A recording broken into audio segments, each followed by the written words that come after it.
ಸಿಂಪಲ್ಲಾಗಿ ಪುಳಿಯೋಗರೆ ಗೊಜ್ಜು ಹೇಗೆ ಮಾಡೋದು ಇವತ್ತು ಅಂತ ನೋಡೋಣ. ತುಂಬ ಈಸಿಯಾಗಿ ಮಾಡ್ಕೊಬೋದು, ಜಾಸ್ತಿ ಟೈಮ್ ಕೂಡ ಹಿಡಿಯಲ್ಲ. ಒಂದು ಸಲ ಮಾಡಿಟ್ಕೊಂಡ್ರೆ ಅದನ್ನು ಎಷ್ಟು ದಿನ ಬೇಕಾದ್ರೂ ಫ್ರಿಡ್ಜಲ್ಲಿ ಇಟ್ಕೊಂಡು ತಿನ್ಬೋದು. ತುಂಬ ಅಂದರೆ ತುಂಬ ಚೆನ್ನಾಗಿರುತ್ತೆ. ಮೊದಲಿಗೆ ಒಂದು ಬಾಣಲಿ ತೊಗೊಂಡು ಅದರಲ್ಲಿ 2 ಸ್ಪೂನು ಎಳ್ಳು ಹಾಕ್ಕೊಂಡು ಅದು ಚಿಟಪಟ ಅನ್ನೋವರೆಗೂ ಹುರಿದು ಎತ್ತಿ ತೆಗೆದಿಟ್ಕೊಂಡಿದ್ದೀನಿ ಸೈಡಿಗೆ. ಅದೇ ಬಾಣಲಿನಲ್ಲಿ 2 ಸ್ಪೂನ್ ಎಣ್ಣೆ ಹಾಕ್ಕೊಂಡು ಒಂದು ಅರೌಂಡ್ 35 ರೆಡ್ ಚಿಲ್ಲೀಸ್ ಹಾಕ್ಕೊಂಡಿದ್ದೀನಿ. ನಿಮ್ಗೆ ಖಾರಕ್ಕೆ ಎಷ್ಟು ಬೇಕೋ ಅದನ್ನು ಅಡ್ಜಸ್ಟ್ ಮಾಡ್ಕೊಂಡು ಹಾಕ್ಕೊಳ್ಳಿ. ಅದನ್ನು ನೀಟಾಗಿ ಎಣ್ಣೆಯಲ್ಲಿ ಫ್ರೈ ಮಾಡ್ಕೊಬೇಕು. ಕಂಪ್ಲೀಟಾಗಿ ಫ್ರೈ ಆಯಿತು ಅನ್ನೋ ಟೈಮಲ್ಲಿ ಒಂದಷ್ಟು ಕೊಬ್ಬರಿನ ಹಾಕ್ಕೊಬೇಕು. ಒಂದು 3 to 4 ಸ್ಪೂನ್ಸ್ ಕೊಬ್ಬರಿ ಹಾಕ್ಕೊಂಡಿದ್ದೀನಿ. ಹಾಕ್ಕೊಂಡು ನೀಟಾಗಿ ಫ್ರೈ ಮಾಡಿಕೊಂಡು ಒಂದು 2 ನಿಮಿಷ ಫ್ರೈ ಮಾಡ್ಕೊಂಡು ಅದನ್ನು ಆರೋದಕ್ಕೆ ಬಿಟ್ಟಿದ್ದೀನಿ. ಮತ್ತು ಅದೇ ಬಾಣಲಿನಲ್ಲಿ ಇನ್ನೂ 2 ಸ್ಪೂನ್ ಎಣ್ಣೆ ಹಾಕ್ಕೊಂಡು ಅರ್ಧ ಸ್ಪೂನು ಮೆಣಸು, 2 ಸ್ಪೂನು ಧನಿಯಾ, 1 ಸ್ಪೂನು ಮೆಂತ್ಯ, 1 ಸ್ಪೂನು ಜೀರಿಗೆ, ಅರ್ಧ ಸ್ಪೂನು ಸಾಸಿವೆ, ಸ್ವಲ್ಪ ಒಂದು ಹಿಡಿ ಆಗುವಷ್ಟು ಕರಿಬೇವಿನ ಸೊಪ್ಪು, ಇದಿಷ್ಟು ಹಾಕ್ಕೊಂಡು ನೀಟಾಗಿ ಫ್ರೈ ಮಾಡ್ಕೊಬೇಕು. ಲೋ ಫ್ಲೇಮಲ್ಲೇ ಫ್ರೈ ಮಾಡ್ಕೊಳ್ಳಿ.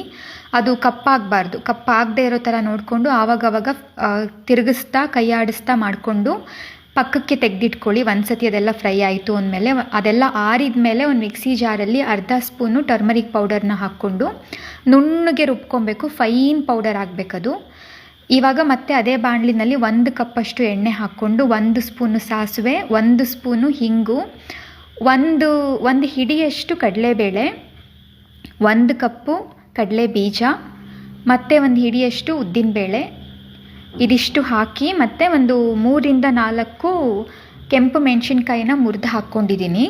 ಮತ್ತು ಒಂದಷ್ಟು ಕರಿಬೇವಿನ ಸೊಪ್ಪು, ಇದಿಷ್ಟು ಹಾಕ್ಕೊಂಡು ನೀಟಾಗಿ ಫ್ರೈ ಆಗಬೇಕು. ಅದೆಲ್ಲ ಕ್ಲೀನಾಗಿ ಫ್ರೈ ಆಯಿತು ಅಂದಮೇಲೆ 2 ಸ್ಪೂನು ಎಳ್ಳು ಹಾಕ್ಕೊಂಡು ಒಂದು 2 ನಿಮಿಷ ಫ್ರೈ ಮಾಡಿ ಹುಣಸೆಹಣ್ಣು ಗೊಜ್ಜನ್ನ ಹಾಕ್ಕೊಂಡಿದ್ದೀನಿ, ಹುಣಸೆಹಣ್ಣು ಹುಳಿನ.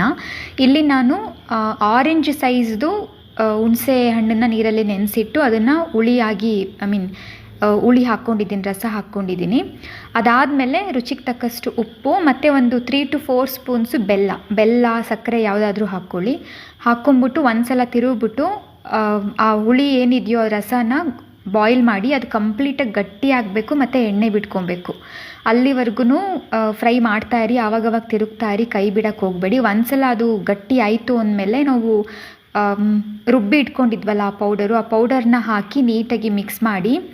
ನಿಮಗೆ ಸ್ವಲ್ಪ ಎಣ್ಣೆ ಕಮ್ಮಿ ಆಯಿತು ಅಂತ ಅನಿಸಿದ್ರೆ ಎಣ್ಣೆ ಹಾಕ್ಕೊಳ್ಳಿ. ನಾನಿಲ್ಲಿ ತುಪ್ಪ ಹಾಕ್ಕೊಂಡಿದ್ದೀನಿ. ಎಲ್ಲ ನೀಟಾಗಿ ಮಿಕ್ಸ್ ಮಾಡಿ ಆದಮೇಲೆ ಸ್ಟವ್ ಆಫ್ ಮಾಡಿಕೊಂಡು ಕೊನೆಯಲ್ಲಿ ಕೊಬ್ಬರಿ ತುರಿನ ಹಾಕ್ಕೊಬೇಕು. ಕೊಬ್ಬರಿ ತುರಿನ ಹಾಕಿ ಇದೆಲ್ಲ ಕಂಪ್ಲೀಟಾಗಿ ತಣ್ಣಗಾದಮೇಲೆ ಒಂದು ಏರ್ಟೈಟ್ ಡಬ್ಬದಲ್ಲಿ ಇಟ್ಕೊಂಡು ಬೇಕಂದಾಗ ಜಸ್ಟ್ ಬಿಸಿ ಬಿಸಿ ಅನ್ನದ ಜೊತೆ ಮಿಕ್ಸ್ ಮಾಡ್ಕೊಂಡು ತಿಂದರೆ ತುಂಬ ಚೆನ್ನಾಗಿರುತ್ತೆ.